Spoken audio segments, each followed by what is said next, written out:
Assalamualaikum warahmatullahi wabarakatuh. Perkenalkan, nama saya Darel Muhammad Aldiza dengan NIM G0024062. Saya dari kelompok B4. Saya di sini akan menjelaskan mengenai laporan praktikum anatomi di blok 2.3. Berikut adalah skenarionya.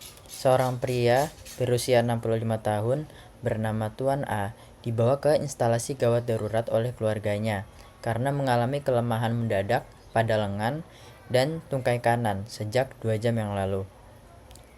Selain itu, keluarga pasien melaporkan bahwa pasien berbicara terbata-bata, sulit menyusun kata-kata, dan tampak bingung ketika diajak berbicara.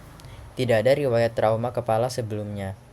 Pada pemeriksaan fisik, didapatkan yang pertama hemiparese sisi kanan, terutama lengan lebih berat dibandingkan tungkai.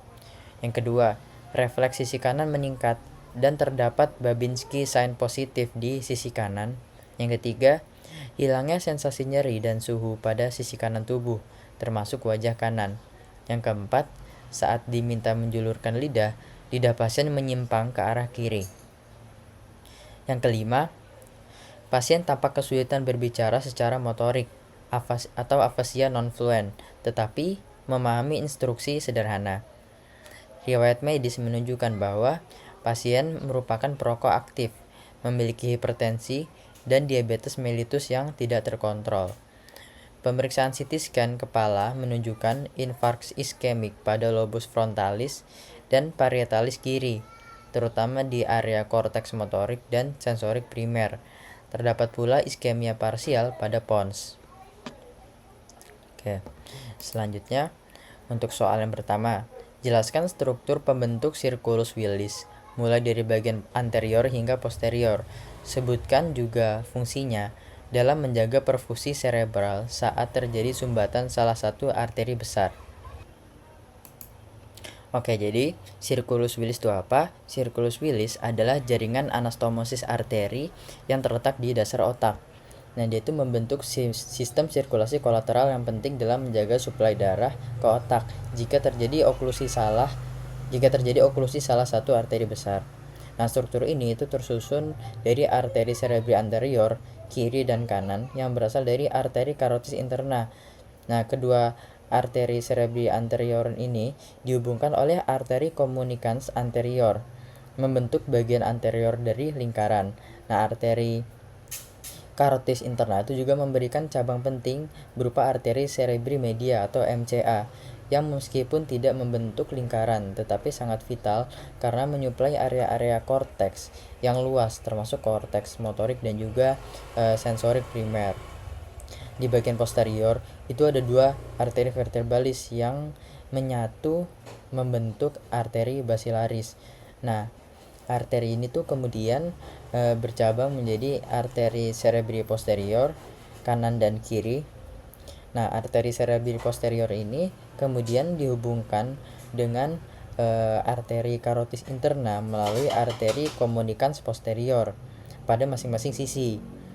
Nah, sehingga dia tuh menyempurnakan struktur lingkaran. Nah, fungsi utama dari circulus Willis ini adalah untuk menyediakan jalur cadangan atau kolateral bila salah satu jalur utama tuh mengalami gangguan. Nah, dalam kasus oklusi, darah dari arteri yang tidak terganggu itu dapat mengalir melalui anastomosis ini untuk mempertahankan perfusi area otak yang terdampak. Namun, efektivitas kompensasi ini tuh sangat bergantung pada kelengkapan struktur circulus Willis yang dapat bervariasi antar individu. Pada sebagian orang, struktur ini tuh tidak terbentuk sempurna atau mengalami hipoplasia yang dapat meningkatkan risiko infark jika terjadi sumbatan arteri utama. Oke, selanjutnya untuk soal yang kedua, sebutkan dan jelaskan perbedaan antara tractus corticospinalis dan tractus spinothalamicus meliputi A. Fungsi utama, B. Titik awal dan akhir, C. Lokasi penyilangan atau dekusatio, dan D. Letak relatif di medula spinalis. Oke, jadi tractus corticospinalis dan tractus spinothalamicus itu adalah dua jalur utama dalam sistem saraf pusat yang memiliki peran beda tapi dia tuh saling melengkapi. Nah, tractus corticospinalis itu adalah jalur motorik eferen yang mengatur gerakan volunteer tubuh, terutama otot-otot distal. Contohnya seperti tangan dan juga wajah. Nah, jalur ini itu berasal dari korteks motorik primer, itu area Brodmann 4 di gyrus praecentralis, lalu melintas melalui kapsula interna, crus cerebri di mesencephalon, pons, dan juga medulla oblongata. Nah, di bagian bawah medulla oblongata tuh sekitar 85-90% tuh serabut tuh menyilang atau decussatio pyramidalis dan masuk ke medulla spinalis sebagai tractus corticospinalis lateral. Nah, sisi serabut itu tetap berada di sisi ipsilateral sebagai tractus corticospinalis anterior dan menyilang lebih lanjut di segmen spinal tertentu. Sedangkan untuk tractus spinothalamicus itu adalah jalur sensorik ascendant yang mengirimkan informasi mengenai nyeri, suhu, dan sentuhan kasar dari perifer menuju otak. Nah, impuls pertama ini berasal dari reseptor sensorik yang masuk ke medulla spinalis melalui akar dorsal dan sinaps di cornu posterior. Nah, neuron kedua ini menyilang langsung ke sisi kontralateral dan naik melalui kolumna anterolateralis ke talamus. Nah, dari talamus, sinyal itu dilanjutkan oleh neuron ketiga ke korteks sensorik di gyrus postcentralis. Nah, karena penyilangan terjadi di medulla spinalis untuk spinothalamicus dan di medulla oblongata untuk corticospinalis, nah maka tuh lesi di hemisfer kiri otak itu akan menyebabkan defisit motorik dan sensorik di sisi kanan tubuh. Nah, hal ini tuh sangat penting dalam evaluasi klinis pasien dengan stroke seperti Tuan A. Oke, untuk soal yang selanjutnya, sebutkan pembagian trunkus cerebri atau batang otak dan minimal dua struktur penting dari A. Mesencephalon, B. Pons, C. Medulla oblongata. Oke, jadi trunkus cerebri atau batang otak itu ada 3 bagian utama, ada mesencephalon, pons, dan juga medulla oblongata. Nah, masing-masing tuh dia punya struktur penting yang menjalankan fungsi motorik, sensorik, refleks, dan juga otonom. Kalau mesencephalon tuh letaknya tuh di paling atas dan juga fungsinya tuh dalam pengaturan gerakan serta refleks visual dan juga pendengaran. Nah, struktur penting di mesencephalon tuh meliputi colliculus superior, itu dia sebagai pengatur refleks visual, dan juga colliculus inferior, dia sebagai pengatur refleks auditori, serta substansia nigra yang menghasilkan dopamin dan juga berperan dalam sistem ekstrapiramidal. Nah, kerusakan pada substansia nigra ini bisa dikaitkan dengan penyakit Parkinson. Lalu untuk pons, pons ini adalah bagian tengah batang otak yang menjadi jalur penting antara korteks cerebri dan juga cerebellum. Nah, di dalam pons ini ada nucleus nervus trigeminus yang penting dalam sensorik wajah dan juga motorik otot kunyah. Nah, selain itu, pons itu juga mengandung jalur tractus corticospinalis serta pusat-pusat pernapasan kayak pusat pneumotaksik dan juga apneustik yang mengatur irama pernapasan bersama medulla oblongata. Nah, medulla oblongata itu adalah bagian yang paling bawah batang otak. Ini itu adalah sebagai pusat pengatur visual, adalah pusat pengatur fungsi vital seperti denyut jantung, pernapasan, dan juga tekanan darah. Nah, di sini tuh ada yang namanya decussatio pyramidalis, yaitu tempat penyilangan tractus corticospinalis serta inferior olivary nucleus yang dia tuh punya peran penting dalam koordinasi gerakan dengan cerebellum. Oke, untuk soal selanjutnya, jelaskan asal-usul nukleus dan fungsi dari 3 nervus cranialis motorik murni. Contohnya nervus 3, nervus 4, dan nervus 6, serta akibat lesi pada upper motor neuron dan lower motor neuronnya. Oke, jadi 3 nervus cranialis yang berfungsi sebagai saraf motorik murni itu adalah nervus oculomotorius atau nervus 3, lalu nervus trochlearis atau nervus 4, dan juga nervus abducens atau nervus 6. Nah, ketiga-tiganya itu dia tuh punya peran dalam pergerakan otot bola mata dan berasal dari batang otak.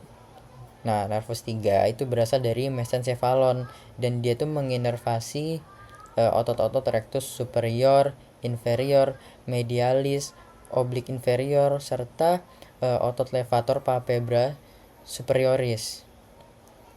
Nah, dia itu juga ngebawa komponen parasimpatis buat mengatur konstriksi pupil dan juga akomodasi lensa. Nah, lesi pada lower motor neuron itu nyebabin ptosis, midriasis, diplopia, dan deviasi mata ke bawah lateral. Lalu untuk lesi upper motor neuron tuh biasanya itu lebih ringan karena dia tuh ada supply bilateral. Lalu untuk nervus 4 itu adalah satu-satunya saraf kranialis yang keluar dari sisi dorsal batang otak. Dan juga dia tuh menginervasi otot oblik superior yang dia tuh menurunkan dan memutar bola mata ke dalam. Nah, lesi nervus 4 itu dia nyebabin diplopia vertikal, terutama saat melihat ke bawah seperti saat membaca atau menuruni tangga. Lalu ada nervus 6, dia itu berasal dari pons dan dia mempersarafi otot rectus lateralis yang bertugas mengabduksi mata. Nah, kalau lesi pada nervus 6 ini dia tuh nyebabin esotropia atau mata tuh tertarik ke arah medial, dan diplopia horizontal.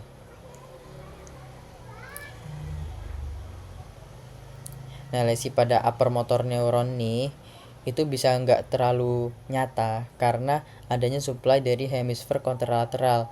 Tetapi kalau lesi pada lower motor neuron tuh dia tuh ngasilin gejala ipsilateral yang jelas. Oke, untuk soal selanjutnya, jelaskan lokasi dan fungsi dari area Brodmann berikut ini. A. Area 4, B. Area 1, 2, 3, C. Area 44 dan 45, dan D. Area 22.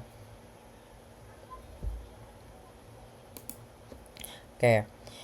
Nah, apa itu area Brodmann? Nah, area Brodmann itu adalah sistem klasifikasi korteks cerebral berdasarkan organisasi, histologis, dan juga fungsi-fungsinya. Nah, area-area ini itu dikasih nomor oleh Corbinian Brodmann berdasarkan susunan sel-sel di korteks. Nah, salah satu area penting adalah area 4. Nah, area 4 itu adalah korteks motorik primer dan terletak di gyrus pracentralis. Nah, area ini itu dia tuh bertanggung jawab terhadap inisiasi gerakan volunter dan dia tuh mengontrol otot-otot di sisi kontralateral tubuh. Nah, area ini tuh punya somatotopi yang jelas seperti digambarkan dalam homunculus motorik. Lalu ada area 1, 2, dan 3 itu letaknya di gyrus postcentralis. Dan dia tuh membentuk korteks somatosensorik primer. Nah, ketiga-tiganya tuh berfungsi untuk menerima dan juga mengolah informasi sensorik dari reseptor kulit, otot, dan juga sendi. Nah, area ini tuh juga punya representasi somatotropik, yaitu mencerminkan peta tubuh manusia berdasarkan kepekaan sensoriknya. Lalu ada area 44 dan juga 45. Itu dikenal sebagai area Broca dan juga terletak di lobus frontal hemisfer yang dominan, biasanya itu di sebelah kiri. Nah, area ini tuh penting dalam produksi bahasa, artikulasi, dan juga pemrosesan sintaksis. Kalau ada lesi di area Broca ini, dia tuh bakal nyebabin afasia non-fluent, yaitu pasien mampu memahami pembicaraan, namun dia tuh sulit mengutarakan pakai kata-kata. Nah, area ini tuh penting dalam kasus stroke yang mengenai arteri cerebri media. Lalu ada area 22 atau area Wernicke, yaitu berada di lobus temporalis posterior, juga di hemisfer dominan. Nah, area ini tuh dia tuh memproses pemahaman bahasa, baik lisan maupun tulisan. Nah, kalau lesi pada area Wernicke ini tuh dia menyebabkan afasia fluen atau sensorik, di mana pasien tuh bisa berbicara dengan lancar, namun isi bicara itu nggak logis dan mengalami kesulitan memahami ucapan orang lain. Seperti itu. Oke, selanjutnya untuk soal berikutnya. Mengapa oklusi pada arteri cerebri media itu lebih sering menyebabkan kelumpuhan pada wajah dan lengan dibandingkan tungkai? Jelaskan dengan mengaitkan distribusi vaskular dan homunculus motorik. Oke, jadi arteri cerebri media ini adalah cabang utama dari arteri carotis interna, yang mana dia tuh menyuplai bagian lateral hemisfer otak.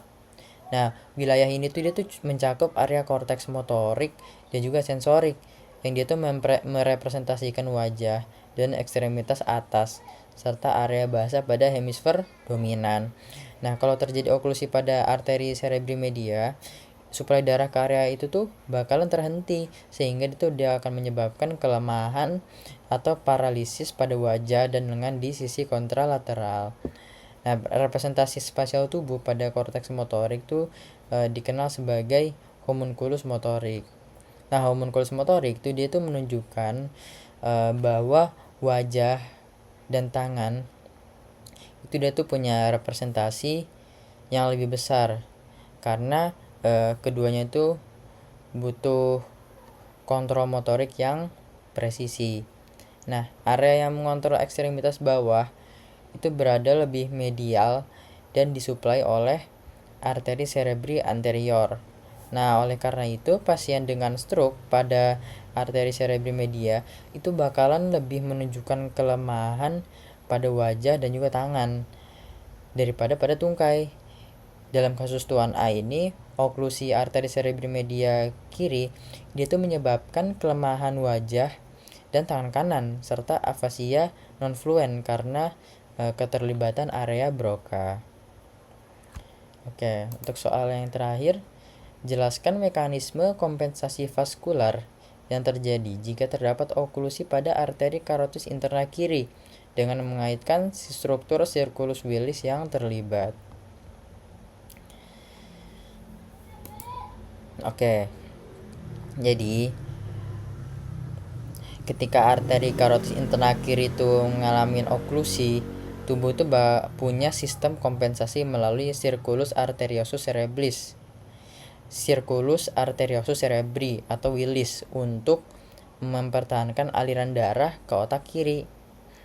Nah, kompensasi ini itu bisa lewat arteri communicans anterior yang mengalirkan darah dari arteri cerebri anterior kanan ke kiri. Selain itu, arteri cerebri posterior kiri yang berasal dari sistem vertebrobasilar juga bisa menyuplai area anterior melalui arteri communicans posterior kiri yang menghubungkan dengan arteri carotis interna kiri.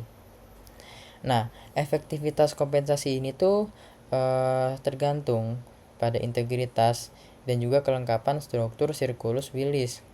Nah, variasi anatomi seperti hipoplasia atau bahkan tidak adanya salah satu arteri itu dapat membatasi fungsi kompensatorik. Nah, jika kolateral itu tidak mencukupi, maka jaringan otak itu bakalan mengalami iskemia dan juga infark. Nah, pada kasus Tuan A ini tampaknya suplai dari kolateral ini nggak cukup buat mencegah terjadinya infark di lobus frontalis dan di parietalis yang sebelah kiri, sehingga dia tuh menimbulin gejala neurologis seperti hemiparese kanan dan juga afasia. Ya, cukup sekian laporan praktikum dari saya. Mohon maaf apabila ada kekurangan dan kesalahan. Terima kasih. Wassalamualaikum warahmatullahi wabarakatuh.